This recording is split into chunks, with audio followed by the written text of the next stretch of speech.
said Roscoe, but I don't wanna block. I don't wanna block out y'all case. A shocking audio tape of Young Thug allegedly snitching on Pee Wee Roscoe just dropped, and rappers across the industry are reacting. From 6ix9ine spotting the hypocrisy. You have the right to call an attorney right now. You spoke for 2 hours. To Rollo accusing Thug of being a manipulator. Well, he turned everybody against her. Then the whole rap game is weighing in, but one reaction in particular has fans losing their minds. Let's break it down. Young Thug.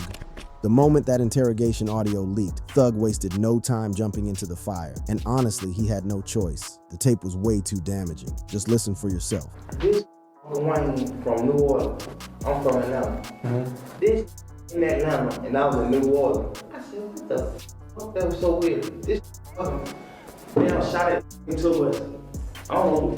Honestly, I don't know who the f. They said Roscoe, but I don't wanna block. I don't wanna block out y'all case by saying Roscoe didn't do that. Roscoe, man, that man, a scrub. That fool. I'm like, you shot at somebody, bro.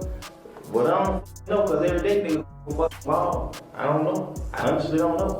Thug came out swinging like a heavyweight, posting on Twitter. They didn't play my interrogation video in court cause I helped my brother. #ratware, the audacity of this man to flip the script and act like he was doing charity work in that interrogation room is something else. But hold up, it gets deeper than a Florida sinkhole. When the pressure started mounting and everybody started side-eyeing him, Thug doubled down with some legal paperwork, showing motion in Lemon number 19 from his YSL RICO case. He posted it with the caption, "Stop trying to make me one of those boys death before dishonor this way kids," and explained how this motion got filed because the detective lied and said I made a statement in the back of a police car stupid that never ever happened. Now that's what I call homework with a side of attitude. The most interesting part about Thug's defense strategy is how he kept painting himself as the loyal homie who was just trying to help his brother Pee Wee Roscoe. In his Instagram live response, he maintained that his comments during that interrogation were strategic moves to protect Roscoe, not throw him under the bus. He argued that mentioning selling weed to Lil Wayne was just to prove there was no beef, not to incriminate anybody. The mental gymnastics on this one would win Olympic gold. But then there's one rapper who cut through all the manipulation and family drama, calling it out with a raw reaction of his own.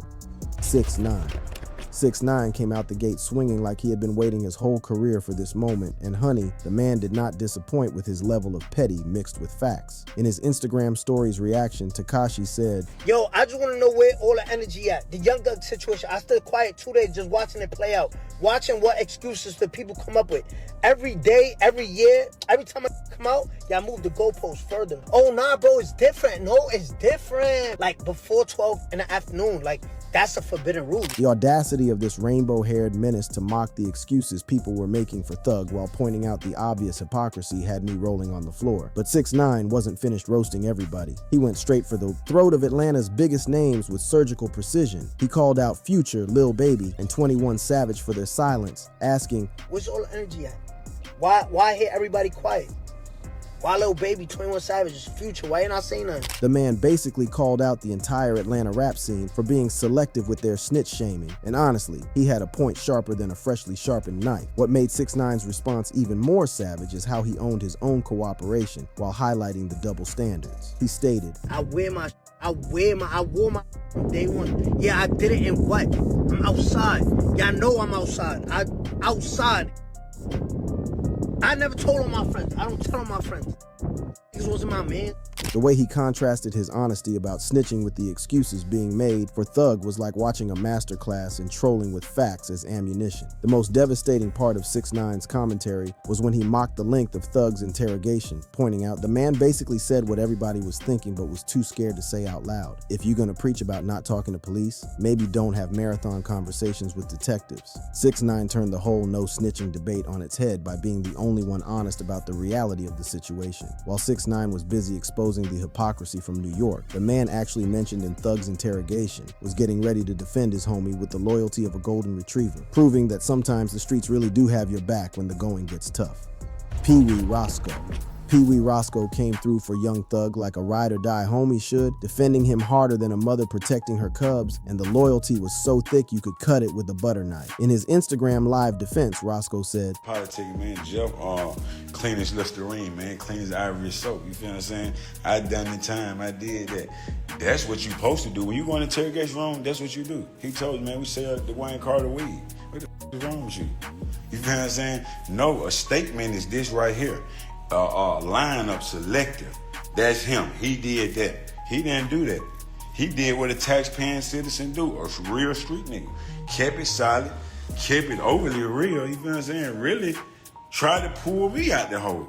The man basically gave Thug a character reference that would make a Saint jealous Dot. But Pee Wee didn't stop at just defending Thug. He went full attack mode on the people he felt were the real problems in this situation. Roscoe accused Rollo, Gunna, and YSL Duke of being the real rats, claiming they cooperated with authorities while painting Thug as loyal. He even went as far as accusing Gunna of paying blogs to repost the 2015 audio to stir up drama against Thug. The level of conspiracy theory mixed with street politics had more twists than a pretzel factory. Roscoe promised to expose the real snitches with evidence, stating, "Keep it real.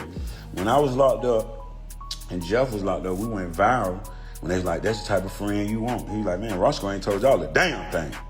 Yeah, that's the be there. That's the right thing. You feel what I'm saying? Like all those, everybody is in the state room, in the interrogation room, and they gave statements. You know, we're gonna throw the paperwork party tomorrow. The man was so confident in his defense that he basically promised to drop receipts like it was tax season. What made Roscoe's defense even more powerful is that he was literally the person mentioned in Thug's interrogation, so his word carried more weight than a sumo wrestler. He appeared on Adin Ross's stream to present paperwork defending both himself and Thug, maintaining that Thug never snitched on him and that the whole situation was being misinterpreted by people who didn't understand street dynamics. The most touching part of Roscoe's defense was how he consistently emphasized that Thug was trying to help him, not hurt him. He painted a picture of loyalty and brotherhood that stood in stark contrast to the snitching allegations, showing that sometimes the streets really do have a code of honor. However, while Roscoe was busy playing defense for his homie, another Atlanta rapper was getting ready to go on the offensive with accusations that would shake the foundation of their friendship. Rollo came out swinging like he had been waiting years to settle a score, and the man brought receipts, accusations, and enough drama to fuel a reality TV show for 3 seasons straight. In his explosive Twitter response, Rollo posted, "Well, I lied to the feds FR, and you still called Lil Baby and told him to cut me off because I wasn't right. So now you gon' have to go through what me and Gunna went through, and we waiting on that gospel album, 2 Twin." The level of petty mixed with facts had me clutching my pearls and reaching for popcorn at the same time. But Rollo wasn't finished with just one tweet. He escalated the situation like a master strategist planning a military campaign. He shared his own paperwork from his 2018 federal case, claiming it showed he provided bogus information to the feds without actually cooperating, and challenged Thug to show similar proof. The man basically said, "You want to talk about snitching? Let's compare notes and see who really kept it solid." The audacity to demand a snitch off with legal documents as evidence was peak street drama. Rollo's most devastating accusation came when he blamed Thug for dividing Atlanta's rap scene, claiming, All this did everything that done happened in Atlanta, everybody going against each other. Why? Because he's been doing nothing but whole around the world. He thought he was Pablo Escobar. He painted Thug as the mastermind behind all the beef and division in Atlanta, suggesting that Thug's influence led to his own ostracism from the scene. The way Rollo flipped the narrative to make Thug the villain of Atlanta's rap politics was like watching a chess master execute a perfect checkmate. The most personal part of Rollo's attack came when he trolled Pee Wee Roscoe and Baby Jade on Instagram, suggesting a GoFundMe for Roscoe's lying life and mocking Jade's clout-chasing days being over. The man was throwing shots at everybody in Thug's corner like he was playing a video game on expert mode. In his call with DJ Academics, Rollo referenced his paperwork again, claiming his June 6 proffer provided irrelevant information that didn't lead to any arrests, as evidence of his loyalty compared to Thug's 2-hour police conversation. The way he used his own case documents as ammunition against Thug while demanding the same level of transparency was strategic warfare at its finest. While Rollo was busy dropping bombs on social media, a Houston rapper with a long history of beef was getting ready to add his own spicy commentary to this already heated situation. Sauce Walker. Sauce Walka came through with the energy of a man who had been predicting this moment like Nostradamus, and the satisfaction in his voice was thicker than Houston syrup on Sunday morning pancakes. Sauce immediately labeled Thug the scum of the jungle in his social media response, and honey, he did not stutter or hesitate with that assessment. The man had been feuding with Thug since 2017 over everything from fashion choices to street credibility, so this audio leak was like Christmas morning for his petty soul. But what made Sauce Walka's reaction even more savage is that he had basically called this situation years ago. Fans were quick to point out his 2022 BET cypher, where he targeted Thug and Gunna, accusing them of snitching and damaging YSL's image with bars like, "These be rats, they snitching, YSL crew full of bitch." The way people were calling him a prophet for predicting YSL's downfall through his bars was like watching a fortune teller get vindicated by reality. Sauce's Facebook post simply said, "Y'all seen," which was code for, "I told y'all this was coming, but nobody wanted to listen." The confidence this man had in letting the audio speak for itself while he just sat back and watched the chaos unfold was the kind of petty satisfaction that makes enemies feel vindicated for years of beef. What made Sauce Walka's commentary even more devastating is how he extended his criticism beyond just Thug to the entire YSL collective.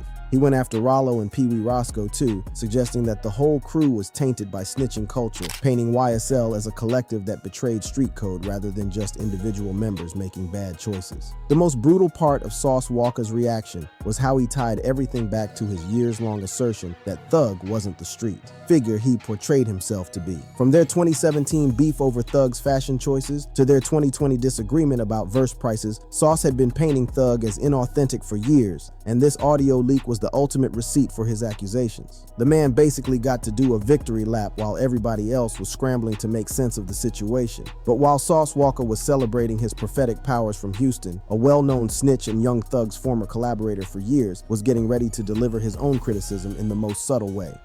YSL Woody.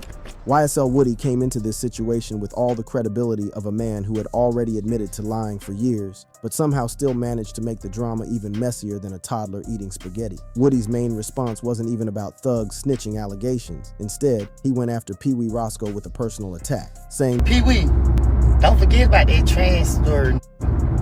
When you say it out your own mouth, boy, you know I ain't got no sense. Don't get me started. The man completely avoided addressing the actual snitching tape and decided to throw irrelevant shade instead. But when Woody did address his relationship with Thug, the tea he spilled was hotter than an Atlanta summer day. In his live stream with DJ Academics, Woody revealed that Young Thug never paid for a lawyer for him to have in all those interrogation videos, and that he used to defend Young Thug because he was under manipulation. The way he basically said he was defending Thug out of manipulation rather than genuine loyalty was like watching someone burn bridges while standing on them. What made Woody's comments even more interesting is how they tied back to his October 2024 apology to Thug, where he said, "The pain, the suffering, everything I've caused on him and his family. I wish I had the mindset and the strength that I have now. I'll never forgive myself. I took him through a process that I never should have took him through." The man had spent months apologizing for lying about Thug, only to come back and subtly criticize him for not providing legal support. Woody's history of admitting to lies about Thug since 2015, including fabricating people like Lil Mike and Quez to mislead police, made his 2025 comments even more complex. The way this man admitted to years of false accusations while still trying to maintain some moral high ground was like watching someone try to climb a ladder they just set on fire. The most telling part of Woody's response was how he focused on personal drama with Roscoe instead of addressing the substantive issues about Thug's interrogation. By avoiding the main topic and going for irrelevant personal attacks, Woody basically showed that even he couldn't defend or criticize Thug's actions directly, leaving everyone to wonder if his silence on the actual snitching allegations was more telling than any statement he could have made. Shockingly, there was yet another snitch silent in the whole YSL drama. Gunna. Gunna played this whole situation like a chess grandmaster, quiet, calculated, and unbothered, while everybody else was throwing tantrums like toddlers in a toy store. While Thug was out here posting legal documents and Twitter dissertations, Gunna was posting about his fitness and Billboard success with the caption, "I ain't going back and forth about them. Gunona Pharrell pushing P." The level of unbothered energy this man displayed while his former best friend was getting dragged for the same thing he got crucified for is pure poetry in motion. The beautiful irony here is that Gunna had been been getting roasted like a Sunday dinner for his Alford plea deal, with everybody and their grandmother calling him a snitch. His attorney, Steve Sato, had to repeatedly deny that Gunna cooperated, stating Gunna did not cooperate and did nothing and said nothing to cause harm to Thug's case. But when Thug's own interrogation tape dropped, suddenly the same people who were calling Gunna a rat were making excuses for their Golden Boy's 2-hour police conversation. Throughout this whole saga, Gunna had been consistently addressing the allegations through his music rather than social media beef. In his track, Bread and Butter, he rapped, "Never gave no statement or agreed to take no stand on him. On whatever you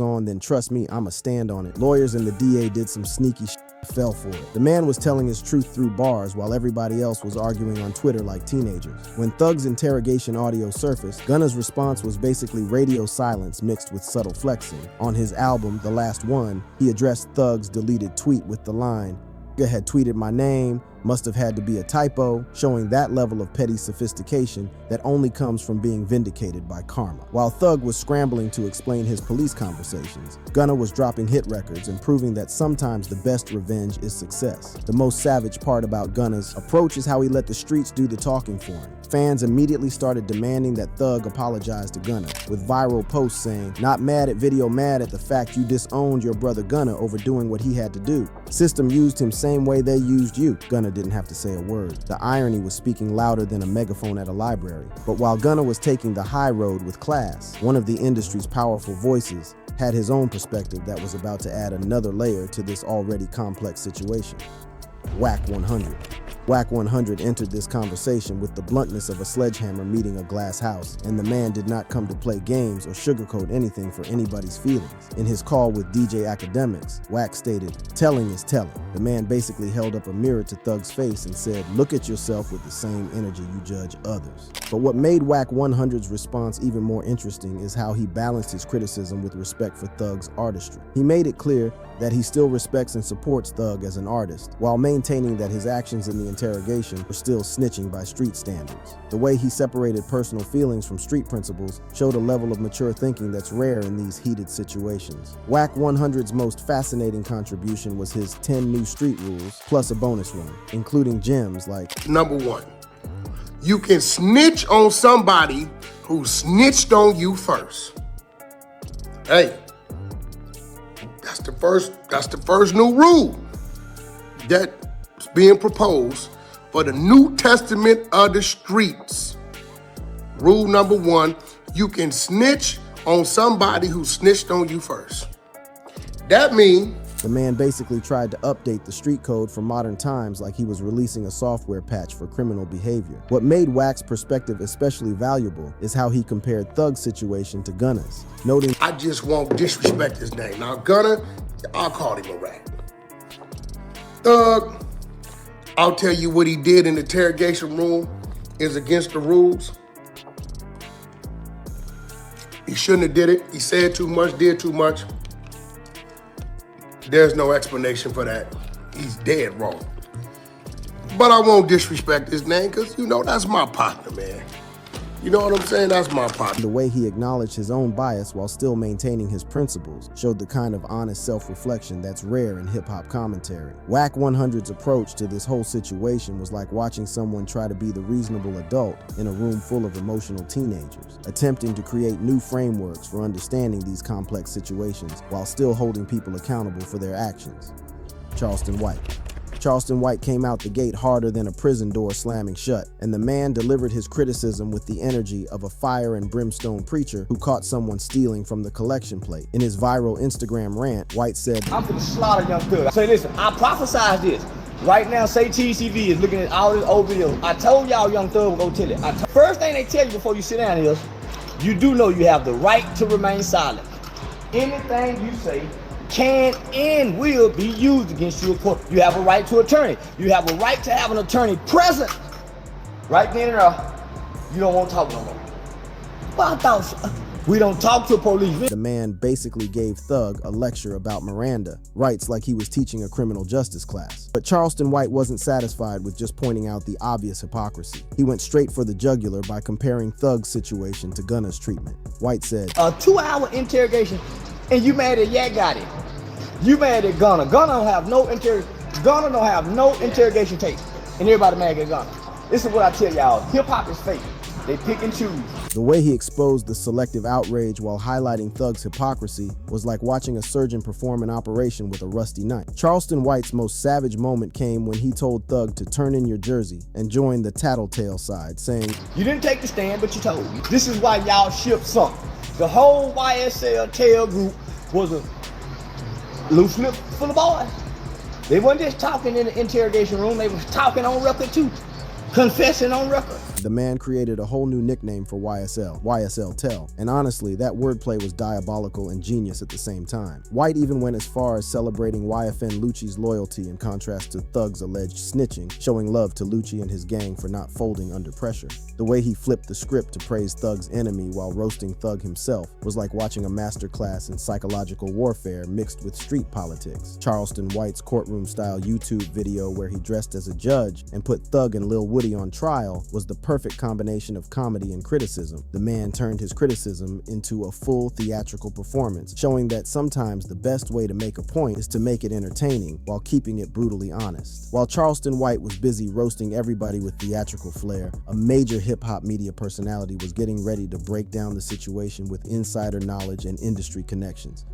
DJ Academics.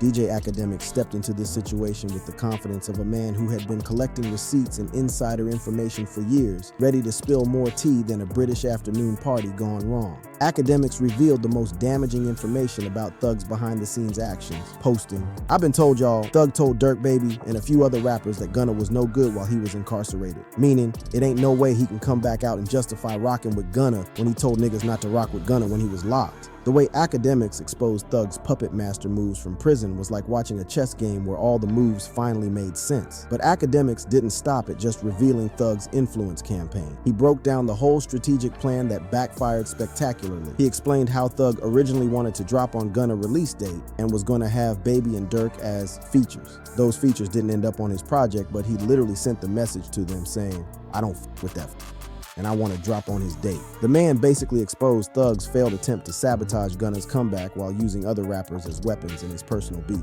Academics' most brutal assessment came when he posted a tweet, somebody gotta tell young Thug that he's the last rapper on earth who cares who's snitching. Low-key half these telling, and the ones telling make the best music. Fans don't give AF. The way he basically told Thug that his anti-snitching crusade was outdated and irrelevant in today's hip-hop landscape was like watching someone get their whole worldview destroyed with facts. What made Academics' commentary even more devastating is how he highlighted the double standards and how people reacted to different situations. In his live stream reaction, Academics pointed out, if you ask me that somebody we like snitch, no snitching. Somebody we don't like, all right, we're gonna look into it. That's how it goes. The first rule of did somebody snitch is do we like them? Keep telling y'all, it's better be liked than to be right. And let me tell you why. When we like somebody, we make them all. Academics and Whack 100's joint reaction to the audio provided even more context, with both men noting how the situation was worse for Thug given his vocal anti-snitching stance and influence over other rappers' careers. The way Academics used his platform to not just report the news, but analyze the strategic implications showed why he's become such a powerful voice in hip-hop media. If you enjoyed watching this video and wouldn't mind more of such content, make sure to click on the card showing on the screen.